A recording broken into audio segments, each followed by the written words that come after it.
Hello，俾大家睇下我新整嘅牙貼片啦。而家終於唔使 P 上拉把啲牙啦！呢條片咧就會一次過答晒你哋整牙貼片嘅問題啦，同埋攻略。首先，點解我會去整牙貼片呢？因為我好中意飲茶同埋飲酒啦，所以咧啲牙係會好黃嘅。特別我成日都會上鏡影相啦，化咗妝之後咧顯得啲牙更加黃，搽咗唇膏之後咧仲黃。所以咧我想去整牙貼片好耐噶啦，不過一直都唔敢去做咧，係因為聽講咧要磨到啲牙好細隻。但係後尾我去做嘅時候咧，其實係有磨牙嘅。但係而家嘅技術咧同以前已經唔同噶啦，佢只需要輕輕打磨就已經可以做到牙貼片。咁同大家講下佢做嘅過程啦。首先咧就會去見醫生，揀適合你嘅材料同埋顏色。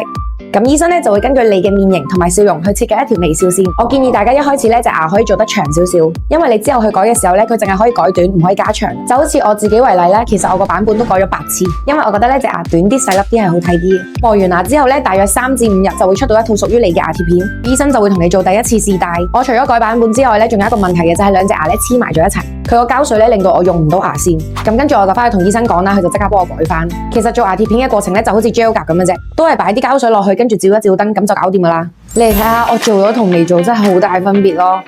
啱啱整完牙貼片嘅時候咧，你會覺得個咬合有啲問題，咁醫生咧就會幫你調整個咬合度啦。其實整體嚟講咧，我都好滿意我啲牙，因為到而家咧都好多 friend 話，哇，你啲牙整得好靚啊，又自然又白，條微笑線都好好睇。下一條片咧，我就會講下有啲乜嘢牙型啦、顏色同埋材料。如果你哋有啲咩唔明嘅話，可以留言問我噶。拜拜。